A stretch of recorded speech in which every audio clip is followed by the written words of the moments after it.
Buenas tardes a todos. Le damos la bienvenida a todos los asistentes que nos acompañan hoy. Gracias por esta oportunidad que ustedes mismos se han regalado.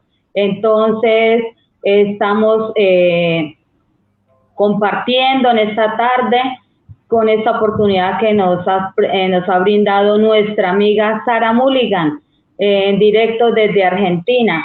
Entonces, le damos la bienvenida. Muchas gracias, Sara, por cumplir esta cita y de antemano felicitarla porque de verdad hoy es el Día del Escritor en tu país y de verdad que nos está dedicando este tiempo a nosotros.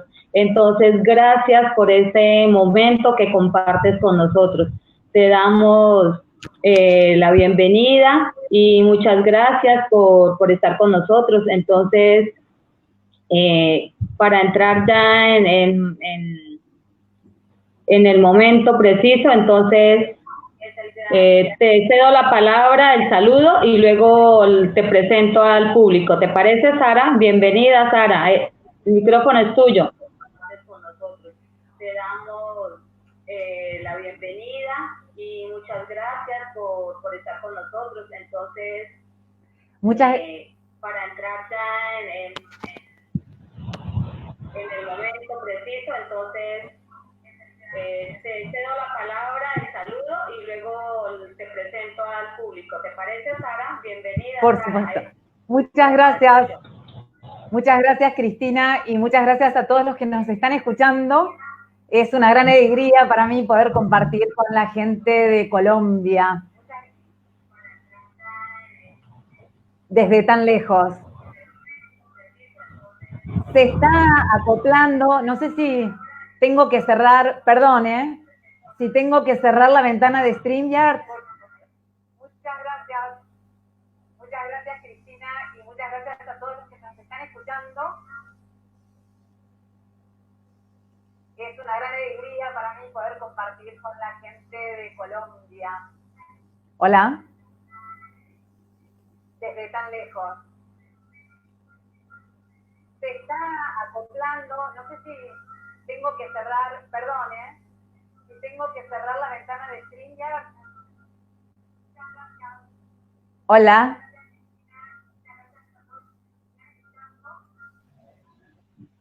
Hola. Aló, aló. ¿Estamos bien?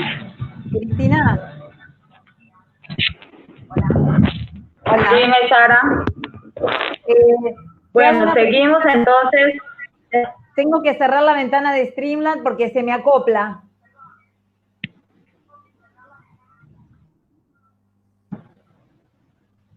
Hola. Bueno, tengo el gusto de presentar a Sara Mulligan. Este es su seudónimo. Su nombre exacto, preciso, con el que la registraron cuando nació, es Carolina Eguren. Entonces, datos personales. No. Es miembro de número de la academia. Sara, dime. No. Que estoy tratando, perdón, antes de arrancar, estoy tratando de compartir en mi Facebook para que puedan estar la gente. Si me aguardas un segundo. Bueno, seguimos entonces. Tengo que cerrar la... Ahí está. No. Estoy tratando de, perdón.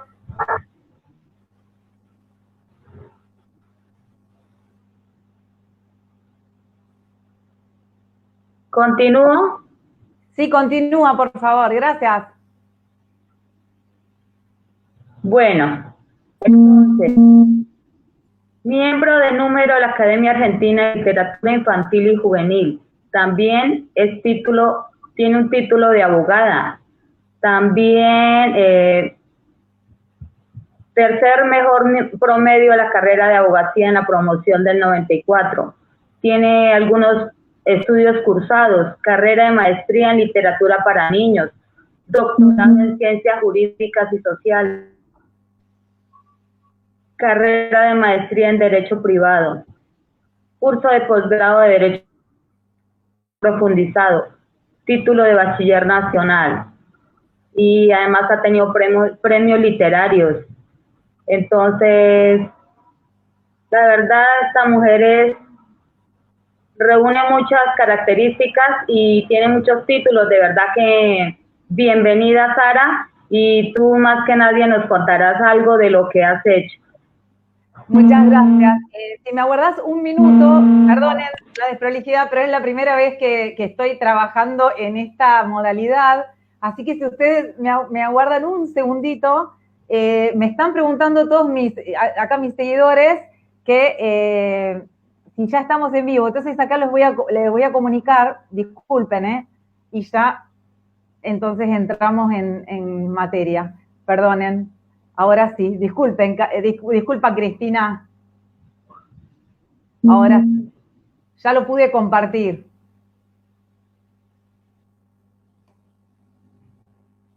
Ahora sí, hola, perdón. ¿Me escuchas, Cristina? ¿Me escuchás?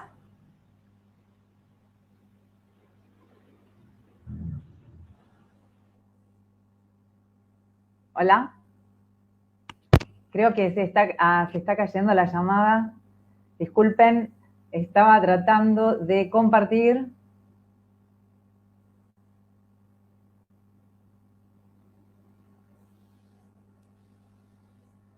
Hola.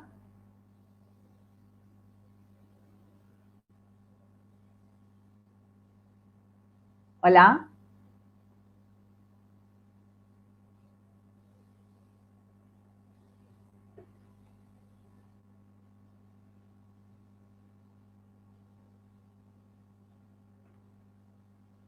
Bueno, estas son pequeñas desprolijidades propias de la tecnología. Acá está volviendo. ¡Ay, qué bueno que volviste! Hola. Estamos de nuevo. Genial. Ahora sí, ya compartí todo, ya están mis redes conectadas. Estamos bien. Bueno, entonces, Sara, hoy gracias por nuestro encuentro y queremos a través de unas preguntitas que tú te presentes al público. Entonces yo pregunto, ¿quién es Sara Mulligan? Bueno, yo soy escritora y soy ilustradora también. Vivo en la ciudad de Rosario, en Argentina, y hace 6 años que me dedico a la literatura infantil y juvenil y me dedico también a ilustrar. Antes ejercí la abogacía durante muchos años y cuando era chiquita en realidad esta era mi vocación, pero bueno, por estas cosas de los mandatos y de, bueno, de alguna manera el arte quedaba relegado a un rol de pasatiempo, entonces tenía que sí o sí estudiar una carrera que a uno le permitiera vivir, ¿no? Entonces, obtener un ingreso para poder sostenerse. Así que por eso estudié abogacía. A los 2 años de ejercer la abogacía ya estaba escribiendo también, escribía libros, creo que esto me permitió sostenerme en una profesión que no era puntualmente el deseo de mi corazón.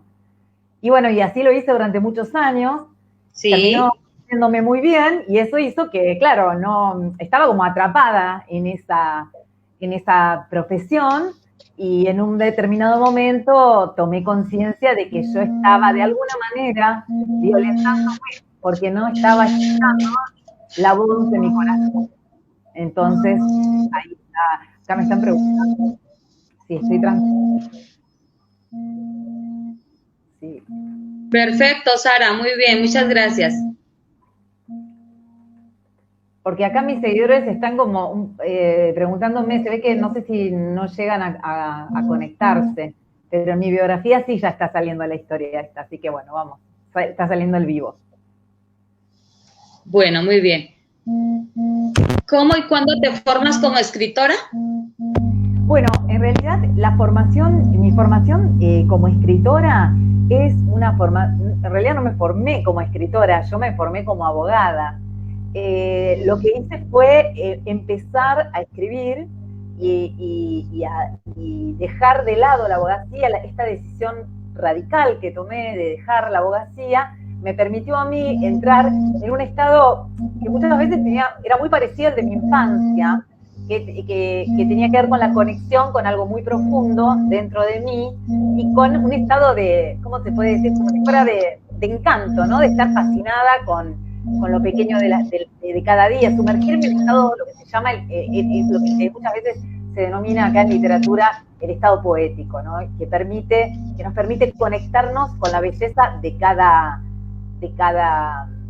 momento, ¿no? Porque hay algo muy interesante para quienes quieren escribir o por ahí las docentes que nos escuchan y muchas veces se preguntan cómo construir una historia. Es muy interesante que muchas veces las ideas no tienen que ser grandiosas, no necesitamos ser Einstein y tener una idea genial, una idea brillante. La escritora Flannery O'Connor decía que quien ha vivido por lo menos 18 años ya está en condiciones de escribir. Podría escribir una novela. ¿Por qué? Porque ya hay suficientes condimentos en su vida, hay suficiente vida en solo 18 años para poder escribir una buena historia. ¿Por qué? Porque muchas veces lo que detona esa semilla que hace generar una idea, que hace generar una novela, que hace generar un cuento, no tiene que ser la gran cosa. La gran cosa está en cómo está contado, es el cómo, ¿no? Por ejemplo, nosotros podemos estar hablando y teniendo esta entrevista, y yo puedo hablar de una manera aburrida, como casi dormida, cansada, o puedo hacer que la pases genial en esta hora que vamos a encontrarnos. Entonces creo que cuando uno escribe transmitiendo un sentimiento, ese cómo transforma el qué, ¿no? Porque a veces el qué es una cosa muy chiquita. Y volviendo a tu pregunta, porque me parece que me fui por las ramas, esto de cómo me formé como escritora, yo creo que no tengo una formación específica de escritora, porque nunca estudié letras. Ahora, por ejemplo, estoy trabajando en la Academia Argentina de Literatura Infantil y Juvenil, perdón, la Academia de Literatura Infantil y Juvenil de Argentina. Estoy estudiando materias de la maestría de literatura para niños, que está acá en Rosario, que es la única en Sudamérica, y trabajo mucho y estudio mucho, pero esto no fue previo al comienzo de mi escritura. Y te digo más, me parece muy interesante, y esto lo dicen también muchos escritores, que para poder escribir no se necesita una formación directamente desde las letras, porque muchas veces se produce, digamos, se traduce esto en una formación tan crítica que puede conspirar no solamente en cuanto al registro, ¿no? Uno se pone más académico y puede perder cierta espontaneidad en la voz narrativa, sino que además puede conspirar psicológicamente, porque cuanto más uno conoce ciertos riesgos del lenguaje, más atemorizado está. Y me parece que una de las grandes condiciones para un buen texto es la confianza del escritor. Y esto se logra, para mí, de dos maneras. Las mejores formaciones de un escritor, ya que hoy es el Día del Escritor, una es la muy buena lectura y mucha lectura. Hay que leer mucho. Y por el otro lado... ¿Perdón? Una perfecto, Sara, muy bien. Y otra es la permanente escritura, ¿no? Cuando uno quiere ejercitar un músculo, ¿qué hace? Lo entrena. Hay un libro de japonés, ahora me va a salir, que se llama ¿De qué hablamos cuando hablamos de correr? ¿Y él qué hace? Él entrena y va asimilando permanentemente el entrenamiento aeróbico con el entrenamiento del escritor. O sea, se aprende a escribir escribiendo. Como se aprende a andar en bicicleta, andando en bicicleta. La teoría me parece que suma muchísimo, pero sobre todo lo que suma es la lectura y escribir, y después también me parece muy interesante tallerizar, o sea, acudir a talleres literarios para que haya una amplitud en la mirada. O sea, el ir a un taller literario implica someter a escrutinio tu texto y hace que no sean solo tus dos ojos los que están puestos sobre la escritura, sino que hay un montón de otras miradas y un montón de otros oídos que pueden oír otras cosas. Porque en definitiva toda obra literaria se completa con el lector, y el lector le puede introducir o puede tener tantas miradas que te amplían a vos el panorama acerca de lo que escribiste. Entonces me parece muy interesante esto de la reescritura a partir de ponerla a disposición de otros para ver qué pasa con el texto. No sé si te respondo. Perfecto, Sara. Es muy empírica. Sí, muy bien. Es más empírica. Ajá. Después, en mi caso, perfecto, Sara. Y después estudié, en mi caso. Tengo una pregunta que hacerte. Entonces, para ti, ¿el escritor se forma o se hace? Si nace o se hace, ¿es la pregunta? Sí. Si nace o se hace. Yo creo que hay una vocación que nace con nosotros. Y hay dones que nacen con nosotros. Creo que cuando uno tiene una vocación muy profunda, creo que viene con la identidad. Y no sé por qué, esto te lo digo intuitivamente, creo que hay algo de lo que traemos nosotros que no se hereda, como podemos heredar el ADN del cuerpo. El ADN del alma no se hereda, creo que es única el alma y que tenemos dones muy especiales y creo que eso nace con nosotros. Podemos desarrollarlo o no en la vida, pero creo que la vocación, ese llamado profundo, esa pasión, ese gozo, nace. Y después creo que sí se hace la experiencia, ¿no? De la experiencia del escribir. Te están hablando. Perfecto. Entonces vamos a la siguiente pregunta. ¿Existen algunos requisitos para ser escritor, escritora? ¿Tú qué opinas, Sara? Según tu experiencia, desde tu punto de vista, lo que llevas recorrido. Bueno, a ver, en mi caso, yo siempre considero que soy alumna, siempre considero que no sé nada y estoy todo el tiempo estudiando y buscando y formándome. Pero creo que el escritor se nutre fundamentalmente de sus propias vivencias y emociones y, como te decía, de la lectura, de la mucha lectura. Y también me parece muy interesante, yo esquivaría, si quisiera alguien me preguntara, tampoco tengo tanta experiencia, yo hace 6 años que estoy, o sea, lo que te hablo es muy desde mi vivencia personal y desde lo que uno puede ver. Yo lo que diría es que lo que hay que hacer es nutrirse a lo mejor de otras materias que no sean específicamente el estudio de una carrera de letras para ser escritor, ¿sí? A lo mejor para ser crítico. Para ser escritor me parece que es muy interesante, por ejemplo, estudiar Bellas Artes, estudiar cocina, o sea, todo va a nutrir y a vos te puede ayudar para hacer una metáfora, para traspolar. A mí me pasa con arte, que las clases son un desborde de creatividad, porque a lo mejor estoy aprendiendo el punto y la línea y se me ocurre una metáfora con un personaje. O a lo mejor cuando estoy escribiendo, lo que estuve viendo en un taller, digamos, de alguna cosa que no tiene que ver puntualmente con las letras, me ayuda, a lo mejor armo una frase con ese conocimiento, ¿no? O sea, y también la experiencia de vida, la emocionalidad o la profundidad con la que uno a lo mejor puede captar o conectarse con los detalles de las propias vivencias. Por ejemplo, estoy estudiando Kafka, y Kafka era un escritor con una gran capacidad para el detalle, pero absolutamente minucioso, como si fuera un médico. Él era abogado también. Y tenía la costumbre de narrar los hechos de una manera muy detallada y muy minuciosa. Me parece que para las personas que están intentando ser escritores, por ejemplo, llevar un diario íntimo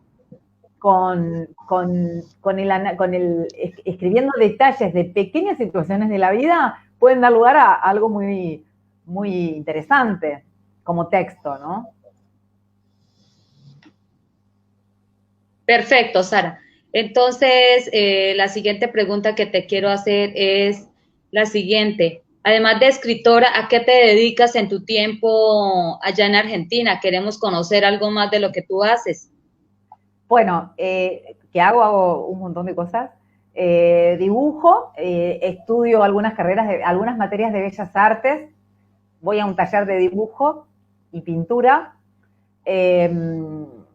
estudio la maestría de literatura para niños estudio la obra de Liliana Bodoc para la Academia de Literatura Infantil. Hace muy poquito me nombraron miembro de número y esto supone el compromiso de profundizar sobre la obra de un determinado autor. A mí me tocó el gran honor de poder estudiar la obra de Liliana Bodoc, que es maravillosa. Y así que bueno, Liliana Bodoc es una autora argentina que ha escrito la saga de los confines, que es una especie de Tolkien, pero relacionado con las comunidades originarias y con un poco la historia, con algunas referencias o algunas reminiscencias de la historia de la colonización americana. Es muy interesante la obra de Liliana Bodoc y también estudio eso. Y bueno, después hago ejercicios, bueno, otro tipo de actividades, pero... Y ahora básicamente me estoy dedicando mucho a no solamente a escribir y a ilustrar mis cuentos, sino también a hacer los videos, que los produzco por entero yo, así que bueno, también me parece que es un desarrollo o es un camino estético, porque hago la parte de casi animación, por ejemplo, y también hago la edición de los videos, ¿no? Y bueno, me gusta armar toda la parte estética. A mí me parece que los cuentos, o el momento de narrar un cuento, y en realidad creo que cada momento de la vida es un todo estético, ¿no? Que interviene lo visual, lo emocional, pero a todo tratar de aportarle como una cierta belleza, una armonía. Así que bueno, en realidad casi todo, digamos, lo que es mi actividad, trato siempre de enfocarla a mejorar mi ser escritora y mi ser ilustradora, y también hago la parte de lo que es la conexión con la gente a través de las redes sociales, que me parece muy rico. Me parece muy rico también conectarme con las maestras, que son las que de alguna manera le ponen alas a los cuentos para que lleguen de mi corazón al corazón de sus destinatarios, que son los chicos. Así que bueno, también hago la parte de redes sociales. En realidad, bueno, todo es autogestionado, incluso la edición de los libros también las he hecho yo, porque en su momento tenía como mucha urgencia en publicar libros. No sé si te interesa, yo me voy por las ramas, me dejas hablar y hablo, ¿viste? Y sí, bueno, sigo. Y autoedité los libros porque de alguna manera me parecía divertido que sea genuino y que sea el boca en boca el que vaya llevando los cuentos de un lugar a otro. Porque si bien es un camino más largo, es mucho más apasionante porque todos los frutos de ese camino son los reales, son los auténticos, no hay nada impostado. Acá es si gusta o no gusta un cuento, si hice un video y gustó, y lo van a compartir, y ahora las redes sociales permiten esta libertad, ¿no? Ahora, si viene una editorial y me dice, te lo publico, bárbaro, pero el hecho de haberlo hecho todo autogestionadamente, digamos, todo ha sido una inversión mía, los libros, el tiempo, es maravilloso cuando te pasan estas cosas, como por ejemplo tener la oportunidad de estar hablando con docentes de Colombia, de estar hablando con vos, de haberte conocido de una manera casi insólita. Y son momentos maravillosos porque uno no se imagina que de pronto a lo mejor un cuento tuyo va a llegar a Colombia, o te lo imaginás, pero cuando se hace real decís, qué bueno que está haber apostado a este sueño y haberlo hecho todo a pulmón, y bueno, y si funciona es porque funciona. Además, el público que tengo yo, que es el infantil, son tan auténticos. Si a ellos no les gusta, te dicen no me gusta. Si les gusta, te hacen unas devoluciones impresionantes. Entonces, y además, ¿sabes qué me encanta, Cristina? Me encanta hacerlo y después testimoniarlo. O sea, me encanta decir, bueno, yo apuesto a este sueño porque esta es la pasión de mi vida, y si fluye, y si sale, y si a los chicos les gusta, y si se transmite, y si se contagia, y si llegó a Colombia, o andás a ver a dónde más, es porque eso es verdad. Porque eso es verdad, porque funcionó el cuento. Y no hay toda una maquinaria, a lo mejor, que lo sostuvo. Entonces a mí me da la tranquilidad. Si la hubiera, buenísimo, porque permitiría que efectivamente los cuentos lleguen a más corazones. y se cumpla el objetivo de todo artista, que es llegar al público. Pero si se da así paulatino, mientras sea genuino, a mí me da la tranquilidad de que está funcionando y de que valió la pena todo lo que hice, ¿no? Eso, básicamente.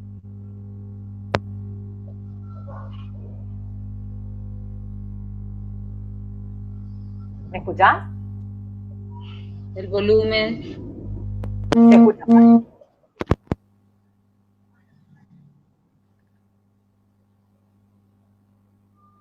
Sonido está bien. Algunas preguntas, bueno, terminamos nuestra entrevista, ¿no?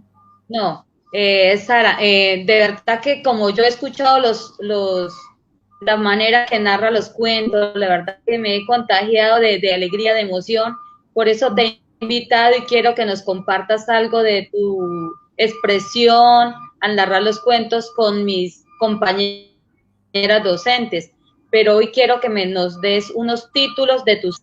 Comparte, por favor, esos títulos. Bueno, yo tengo publicados, muchas gracias por tus palabras, Cris, gracias por la valoración. Yo tengo publicados, no sé si se ve bien, sí, acá. Esta es Bernardita, la estrellita, una gran amiga, porque lo que tiene Bernardita, la estrellita, es que es la reina de la amistad, le digo yo. Este fue el primer cuento que escribí, lo escribí en el año 2008 y lo publiqué en el 2015. Este es Al agua patos, ¿sí? ¿Lo ven? Después tengo que este es para bebés. Este es mi libro El niño de los ojos de río y otros cuentos. Y este es mi libro El niño del corazón de fuego y otros cuentos. Todos están dibujados y editados por mí, los hice todos enteritos. Y después, por supuesto, tengo gran parte de mi producción, yo la voy publicando en las redes y actualmente, como te comentaba, estoy trabajando en formato de documentos. También por la situación en la que estamos viviendo, es muy interesante poder hacer llegar este universo de historias y de cuentos a través del formato audiovisual.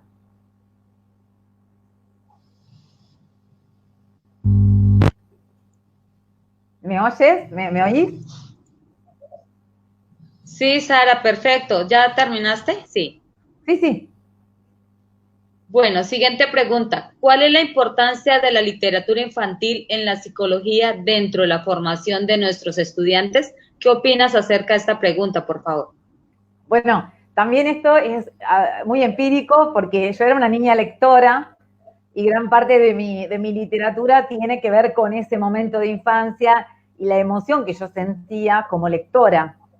Mira, yo he sido docente en varias oportunidades y creo que lo hacía más para seguir aprendiendo que tanto para enseñar, creo que era para seguir aprendiendo.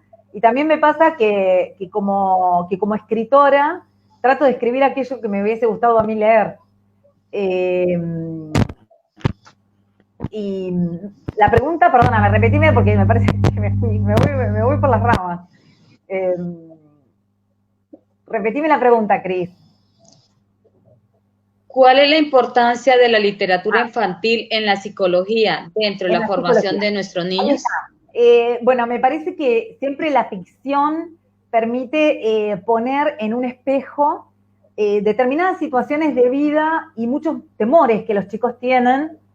Y por ahí, por la estructura psíquica del chico, por ahí no puede incorporar determinados elementos o no puede expresarlos, pero a través de la ficción, esta ficción aparece como un espejo, ¿no? Por eso muchas veces la psicología se asimila con la literatura, porque tiene el efecto de producir, el psicoanálisis con la literatura, hay muchos autores que las comparan, porque tiene el efecto de producir un alivio. Hay una tranquilidad que se produce y también en determinados cuentos, la tranquilidad se produce a partir de la identificación del niño con ciertos personajes. Y también porque, justo hablábamos el otro día en un taller sobre el cuento maravilloso, que también me parece que si hay docentes que nos están escuchando es muy interesante que se recupere la literatura de Andersen, la literatura de los hermanos Grimm, la literatura de Perrault, porque esos cuentos, si bien en muchos aspectos puede tener ciertos aspectos de crueldad, también permiten al niño identificarse con sus temores mayores. Por ejemplo, esto de la orfandad, el gran miedo del niño a que los padres se mueran, ¿no? Y porque también el cuento infantil en general, que tiene una resolución feliz, le permite al niño elaborar de esas situaciones de temor o ciertas situaciones reales de dolor a partir de la identificación, y puede tener una salida o encontrar en su construcción psíquica, digamos, otra simbología para representar otros nuevos elementos simbólicos para poder representar un sentido o un significado de su propia vida, ¿no? O sea, muchas veces la literatura permite resignificar lo que se está viviendo y produce alivio en el dolor o alivio en el temor. Por eso es tan importante la literatura para la psicología del niño. Pero no solamente el texto que se da, para mí hay otro elemento que es fundamental y que yo lo pongo de resalto en un cuento que tengo, mini cuento, que lo tengo hecho en video, si lo quieren buscar ahí en mi canal de YouTube, que se llama Los cuentos de Sarah Mulligan, y que se llama Mamita me contó un cuento. Y el cuento lo que dice es que, bueno, la mamá, bueno, mi madre me contaba cuentos, mi mamá es una gran lectora, pero el cuento lo que dice es que está el afecto de por medio. O sea, me parece que es muy importante que los padres, las mamás, los papás y que las maestras cuenten cuentos y lo hagan con mucho amor, porque el momento del cuento en realidad es un momento de encuentro, de una gran transmisión emocional y afectiva, y es un momento de atención que el adulto o el mediador de la lectura le presta al niño. A mí me contaron una anécdota de un papá que estaba haciendo una investigación acerca de la importancia del cuento en la psicología del niño y probó con su hija de 4 años hablarle de una manera inconexa. Entonces decía todas palabras mezcladas, sin ningún sentido. Y la nena se reía y le pedía que lo cuente de nuevo. En realidad, en ese caso, no tenía importancia el significado del cuento, tenía importancia el tiempo que ese papá le estaba dedicando a su hija, el juego con la hija, y toda esa corriente de ternura que se iba entretejiendo y que se iba entrelazando en el momento de contar un cuento. Por eso cuando yo siempre lo repito muchísimo en todos lados y lo digo siempre porque es como mi lema, que un cuento es un abrazo de palabras que se pronuncian con el corazón. No es solo un conjunto de palabras apiladas, esas palabras están llenas de la ternura de quien lo cuenta, de quien lo escribe, de quien lo dice, y esa ternura es la que va creando el entramado del vínculo. El efecto que tiene contar un cuento a otro, contarle un cuento a un niño, es que se empiezan a construir símbolos en común, se empieza a construir también un código en común, ¿no? Cuando vos leíste el mismo libro que otro, decís, porque viste el personaje de tal, che, estás como, bueno, yo digo che porque soy de Argentina, decís, viste cómo hizo tal personaje, y entonces te referís al personaje y ahí tenés un elemento en común que empieza a ser parte de un mundo que ya dos comparten. Por eso me parece que el cuento, no solamente por todo su significado, porque ayuda a la construcción de sentido, porque es esperanzador, porque ayuda a la conformación psíquica del niño, es importante, sino también porque es generador de vivencias de amor, de recuerdos que quedan como una huella atravesando el corazón del niño para siempre.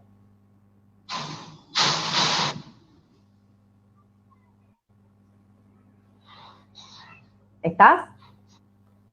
Sí. ¿Hola? Hola. ¿Querés hacerme otra pregunta?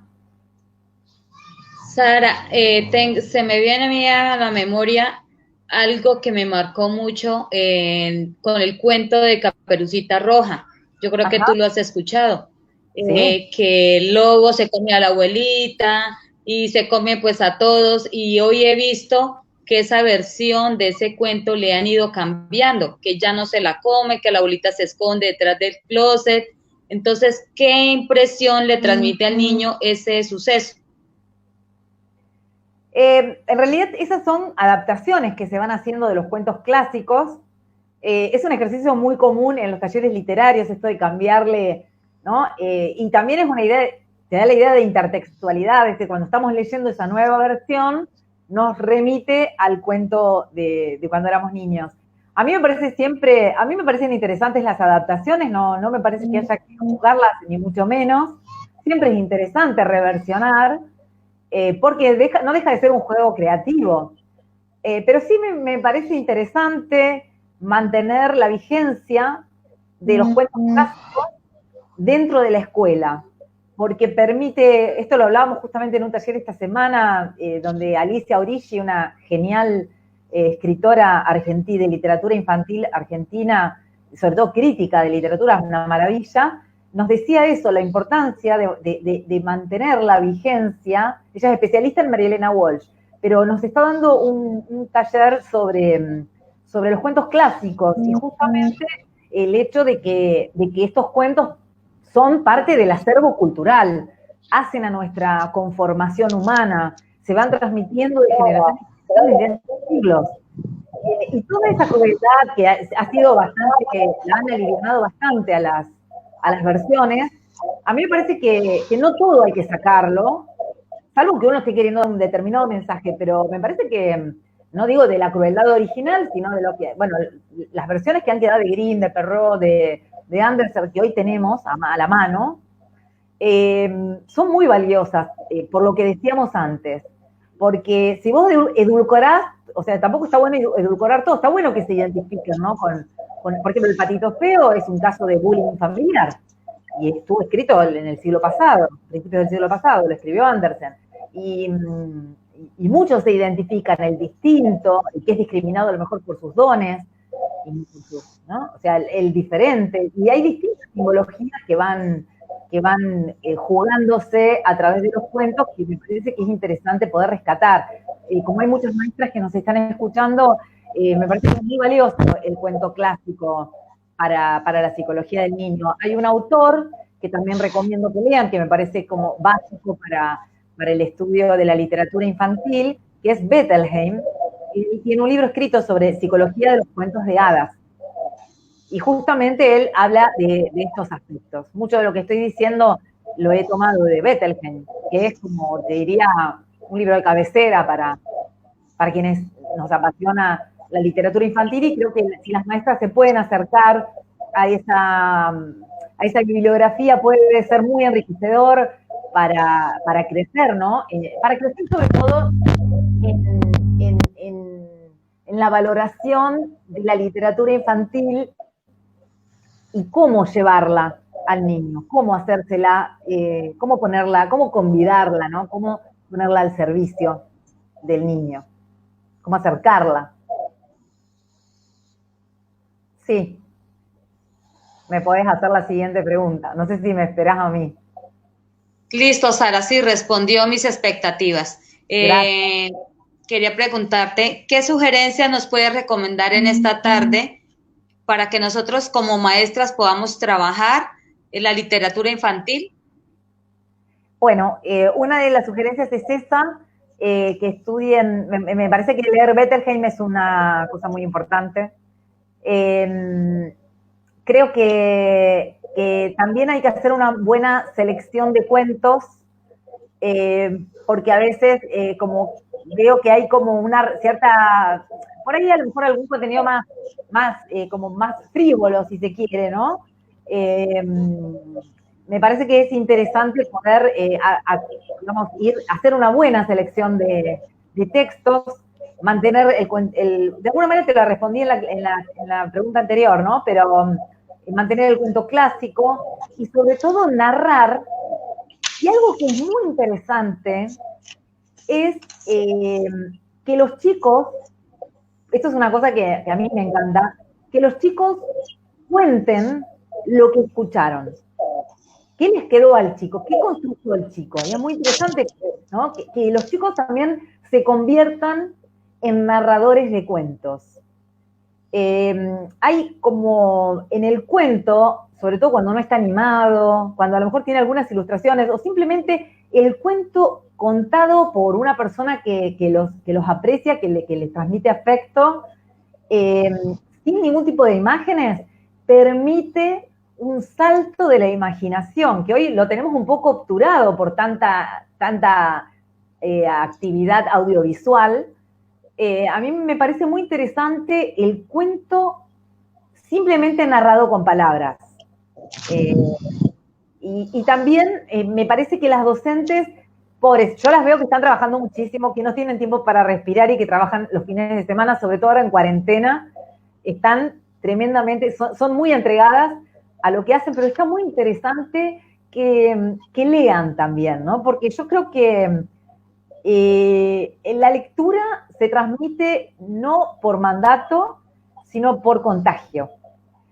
A mí, por ejemplo, en mi casa tuve una mamá que la tengo, por supuesto, que lee muchísimo, pero digo, cuando yo era chica, mi mamá leía mucho. Yo la veía con el libro en la mano, sumergida, leyendo, y después sonriendo cuando leía, y después hablando en la mesa de lo que había leído.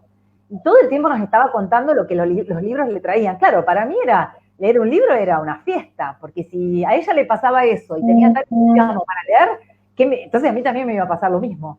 Cuando uno ve, o sea, los chicos aprenden lo que ven, imitan, lo hacen por imitación, y yo digo que es por contagio.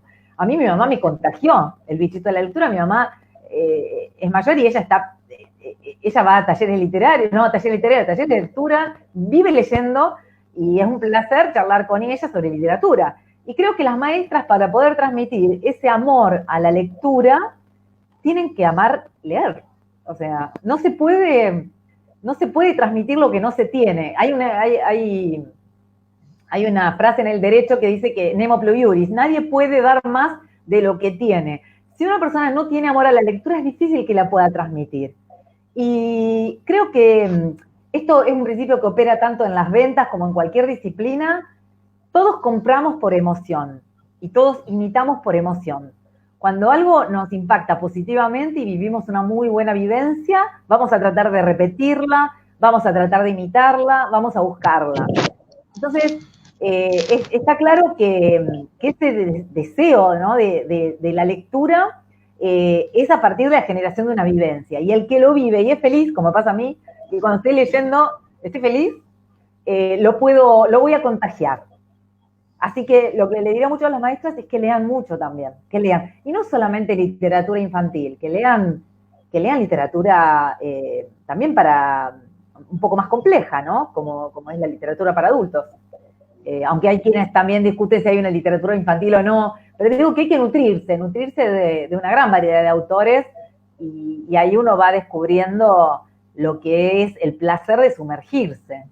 Viste que a veces te pasa cuando tenés que, la pileta, yo siempre fui un poco reacia a tirarme al agua fría, porque siempre tenía agua frío, pero una vez que estás en el agua no querés salir.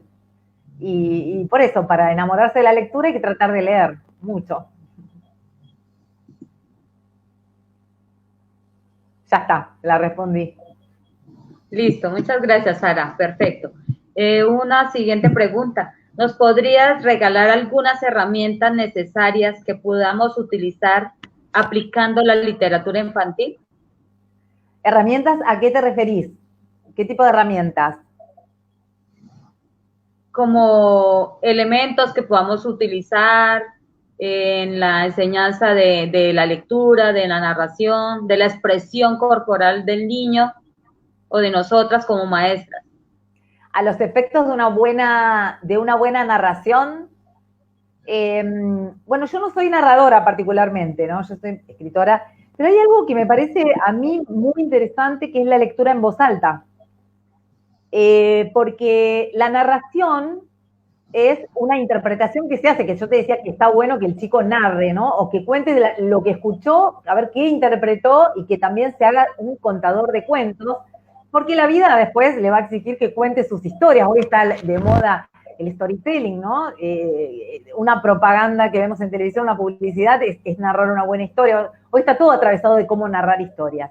Pero creo que para nutrirse de un buen vocabulario, para armar estructuras sintácticas y gramaticales adecuadas, es muy importante la lectura, pero también disfrutar de la sonoridad de la lectura. A mí, cuando era chica, yo lo hacía mucho, me encantaba declamar, y me acuerdo de estar mi mamá cocinando la salsa, una salsa fileto que hacía, era espectacular. O sea, siento la declamación con el olor a esa salsa, mirá lo que te digo, fíjate cómo está atravesado el recuerdo, la vivencia, y yo me sentaba en el piso, apoyada el cuerpo en la pared, la espalda en la pared, me acuerdo de estar leyendo una poesía, un poema, perdón, sobre las Islas Malvinas, y la declamaba apasionadamente. Me acuerdo que mi mamá me decía, pero a ver, ponele más expresividad. Y yo trataba de hacerlo, de dotar a las palabras de todo el sentido que tenían, ¿no? Y a mí me quedó eso. Después, de hecho, cuando ya fui mayor, incursioné por el teatro, tuve esas prácticas, así porque me gustaba ponerle a la palabra toda la carga de sentido eh, con la voz, con la sonoridad, con la música de la palabra y también con la expresión del cuerpo. Pero me parece muy interesante, ¿sabes qué? No solamente narrar, sino también la lectura. Porque se aprende a hablar, se aprende a construir, se aprende a escribir, se aprende a expresar lo que se siente, se aprende a comunicar. Y hoy estamos en un momento en que es fundamental la comunicación y usar adecuadamente el idioma. Cuando leemos, nos atenemos al buen uso del idioma. Entonces realmente me parece muy valioso poder hacer esa práctica de lectura en voz alta. De hecho, cuando escribo un cuento, para saber si el cuento funciona, necesito leerlo varias veces en voz alta, porque la sonoridad del cuento me da la idea de si está bien construido o no. El cuento tiene sonoridad. Sara, muchas gracias por su intervención. Me identifico también contigo cuando en mi ejercicio como docente también les cuento el cuento al niño. Ahora le digo, ahora tienes que tú narrarlo. Y cuando él lo narra, trata de imitar los tonos de voz, los cambios que yo hago en la voz, los movimientos con el cuerpo. El niño trata de imitarlo. Y eso me apasiona, me gusta lo que él hace. Creo que lo que hago lo hago con amor y ellos también lo reciben igualmente. ¿Listo? Total. Bueno, ahora quiero que tú, en tu forma de expresarte, nos narres un cuento, el con el que más te identificas o el que más te gusta. Bueno, el otro día me hicieron una nota que creo que vos la transmitiste también ahí a la gente, a muchas de las personas que están hoy escuchándonos desde Colombia. Y cuando contaba un poco mi historia de vida y fundamentalmente cómo llegué a darme la posibilidad, esta segunda oportunidad, ¿no? Porque Sarah Mulligan significa esto, segunda oportunidad en el golf, ¿no? Esta segunda oportunidad que es la de ejercer la profesión o el oficio de escritora. Me quedé con las ganas de leer un cuento que lo escribí hace bastante y por el sentido, o sea, lo traigo fundamentalmente por el significado que tiene. Así que bueno, yo leo los cuentos y se los voy a leer. Se llama El árbol de los frutos que nadie veía. Había una vez un árbol con frutos que nadie veía. Solo la niña de la esquina podía contemplar unos redondos y vivaces brotes rojos que resplandecían en sus ramas. Para que el árbol siguiera dando frutos, cada mañana llegaba hasta la plaza con una pequeña regadera y rociaba sus raíces. ¡Qué paciencia!, decían unos, al ver la alegría de la muchacha al hacerlo. ¡Qué trabajo inútil!, decían otros, al ver las ramas secas que se quebraban con la más leve brisa. Y la niña sonreía. Las pocas gotas que le echaba no parecían saciar la sed de las raíces, pero la niña acudió los 365 días del año, sin faltar ninguno. Al llegar la primavera, la plaza se llenó de flores, pero del árbol no brotó sino un pequeño capullo morado que se parecía a un corazón. La brisa lo hacía mecer y la niña rió, pues parecía que latía. ¡Está loca! ¡Se ríe sola!, decían unos. Está seco, uno solo es igual a nada, siendo que llegó la primavera, decían otros. Los pájaros escucharon la risa cristalina de la niña y se juntaron en las ramas secas del árbol a mirarla extrañados.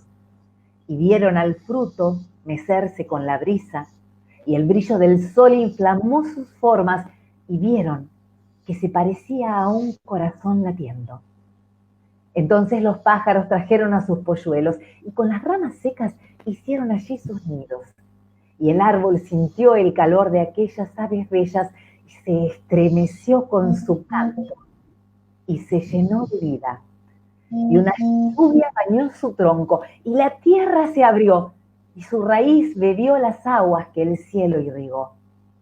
Y al día siguiente, la niña, que veía al árbol cargado de frutos rojos y redondos y vibrantes que nadie veía, tomó entre sus manos un segundo fruto más pequeño que el primero, del tamaño de una frutilla, que se parecía a un corazón. Y su risa cristalina se escuchó entre los cielos, y llegaron pájaros de todos los colores desde distintos rincones del mundo, y el árbol se estremeció de vida. La niña siguió yendo con su pequeña regadera, y cada día tomó una fruta roja naciente y sintió entre sus manos un nuevo latido de vida.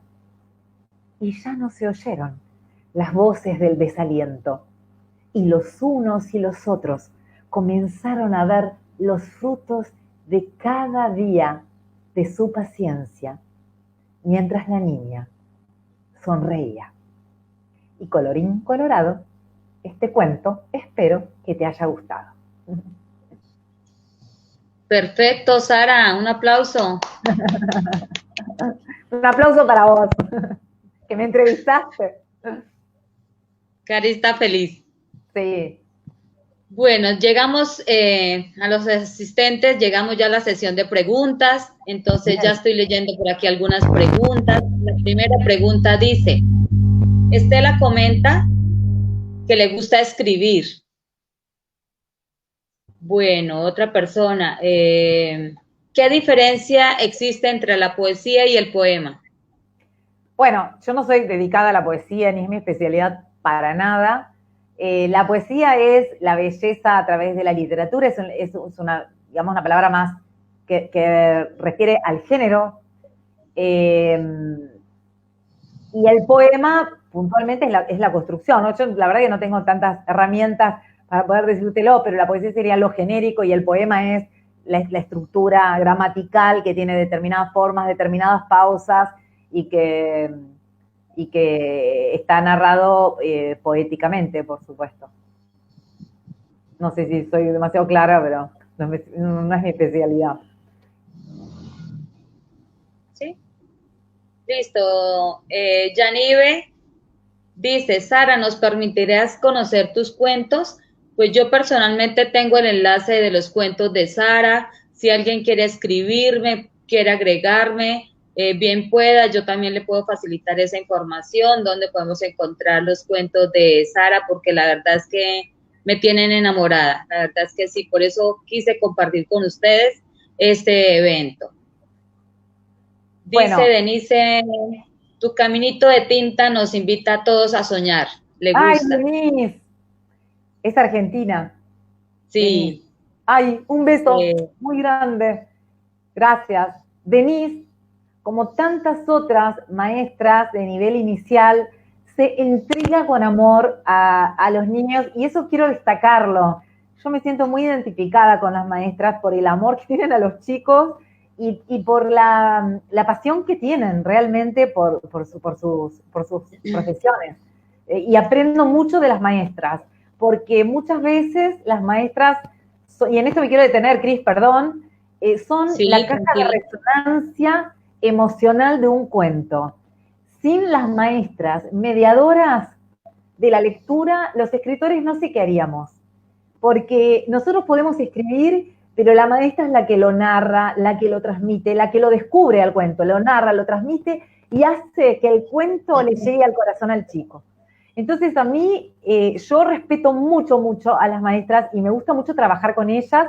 De hecho, tengo amigas con las que tengo mi staff estable de escuchadoras de cuentos, yo las llamo por teléfono a ver qué les parece cuando estoy cocinando un cuento, cuando está recién salido del horno, y les quiero agradecer. Denise, el último cuento también se lo leí, el de Alta en el cielo, y sí, la verdad es que son muy valiosas. Y creo que quedó pendiente algo de la pregunta anterior sobre cómo llegar a los cuentos. Los videocuentos los pueden encontrar en mi canal de YouTube, que se llama Los Cuentos de Sarah Mulligan. En el Facebook posteo permanentemente cuentos por escrito, también posteo los videocuentos, y mi Facebook también se llama Los Cuentos de Sarah Mulligan. Y también en Instagram posteo novedades y a veces linkeo para el YouTube, para mi canal de YouTube, y también se llama Los Cuentos de Sarah Mulligan. Así que es fácil, me pueden encontrar en todas las redes con el mismo nombre. Y después mi página web, por si la quieren conocer también, es www.sara, con S, termina en H, mulligan.com.ar. Le tienen que agregar el AR de aquel. Ahí sí terminé, Cris. Vale. Sonia comenta, los cuentos de Sara son bellísimos. Soy Sonia Seño de Toledo. Feliz día, mujeres. Muchas gracias, Sonia.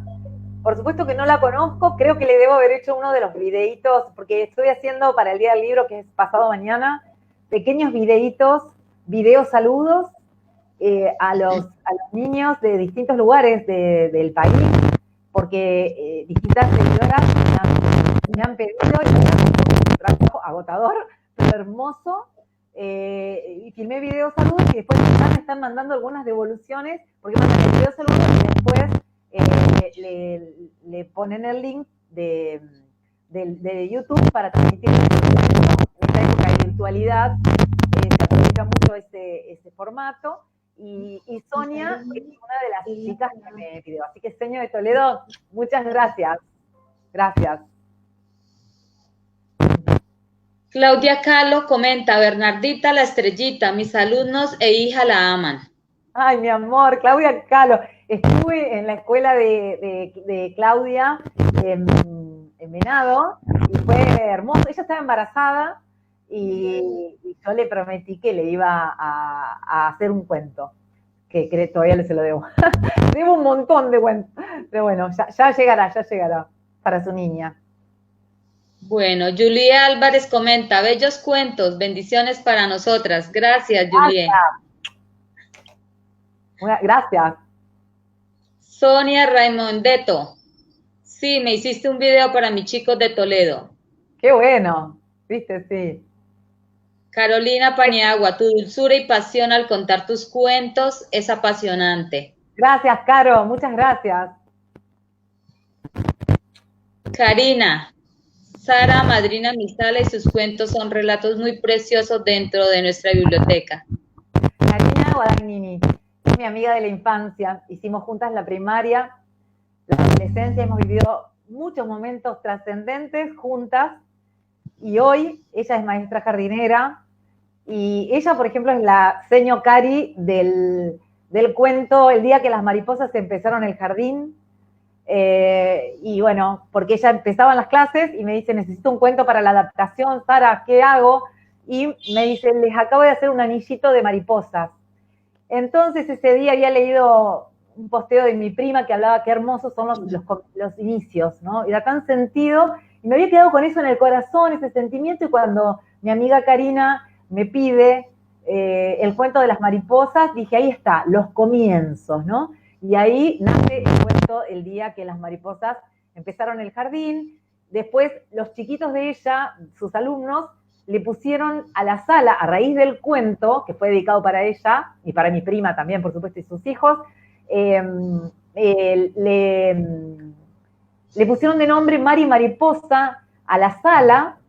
Así que les dije, bueno, yo tengo que ser la madrina, y me autodenominé madrina de esa salita de jardín. Así que bueno, mi primer madrinazgo de sala, y me encanta. Bueno, mientras escriben, nuestras asistentes escriben más preguntas, voy a darle un saludo a mis invitadas. Jenny Paola Valderrama, bienvenida, gracias por estar. Natalia Serna, también desde acá de Colombia. Ana María García, también, maestra colombiana. y estoy pues invitándola, contagiándola también de lo que tú haces, Sara. Gracias. Estela Silva, también una amiga, maestra. Nidia Rodríguez, también, excelente maestra, gracias por estar hoy con nosotros. Y además es mi hermana, entonces no podía faltar hoy. Un beso, Bailey Estudillo, bienvenida Bailey también. Carolina Paniagua es amiga tuya, Angélica también. Yanive es amiga, quiere conocer tus cuentos. No las Dime. conozco, son maestras de nivel inicial que me siguen y que son tan amorosas y tan intensas como yo. Entonces estoy feliz, encontré como un espacio así súper para expandir estos dones, ¿no? Le damos la bienvenida a Nidia Goki, excelente, está fascinada. Gracias. Gracias, Nati Nidia. Gómez. Nati, gracias. Gracias por estar acá tan temprano. ¿Quién más vamos a...? Pamela Vera, qué hermoso, está fascinada Pamela. Tengo invitadas también desde Chile, Sara. Entonces espero que nos estén viendo para compartir tu trabajo. Cruzamos la cordillera, las chilenas, genial. Ahí cerquita tuyo. Wow, me encanta. Karina. Gracias, qué lindo, me encanta. Ay, de Chile, qué lindo. Y había unas chicas de Perú también que me dijeron que iban a estar, Miss. No sé si, ojalá pudieran estar porque me habían prometido. Qué lindo. Betty Camicia también. Te quiere mucho, Sara. Betty, mi corazón. Rocío Revolta. Cuento, seguidora fiel, la quiero tanto, tanto. La verdad que nos vimos una sola vez junto con las abuelas Cuento Cuentos que me siguen un montón acá en la provincia de Santa Fe y la quiero mucho y ella ya lo sabe y yo sé que me quiere también, por eso este beso para vos, Betty. Divina. Bueno, muchas gracias a nuestras asistentes. Creo que no hay más preguntas. Lidia Torfoy, la poesía es de José Pedroni, Las Malvinas. Un beso. Es mi mamá. Ah, excelente, vean. Mi mamá también, mamá, gracias. Mi mamá que me enseñó Saludos, a amar mamá. lo poderoso. Saludos desde Colombia. Hay alguien que dice saludos desde Colombia, estoy leyendo acá. Qué lindo. La poesía. Ay, mi mamá, qué linda. Las Malvinas. Mi mamá también nos está saludando, Sara. Qué bueno. Rocío Rivolta. Gracias, Rocío. Muchas gracias, Rocío. Ay, Noemí. Qué divina. Mi mamá, sí. Ay, tu pues, mamá. Sara, gracias, Rocío. Un placer escucharte. Ay, qué lindos mensajes. Muchas gracias, Norma. Noemí Rojas, gracias. Bueno, Sara, quiero compartirte algo. Ahora sí que una sorpresa que quiero darte. Ay, una composición que hice para ti. Ay, no, sos única, Cris. Muy generosa. A ver. Esperemos que sea transmitida. A ver. Caleb. Nuestro chico de sonido, Caleb. ¿Lo alcanzas a ver, Sara? Soñadora, genial y alegre, así eres tú. Ay, con la letra de Sara. Amiga sin condiciones, brilla entre las redes, resplandece entre maestras de niños, amas lo que haces y lo compartes, eres humilde, eres una mujer maravillosa. Ay, gracias. Me hace sentir muy bien. Quiero un vivo todos los días.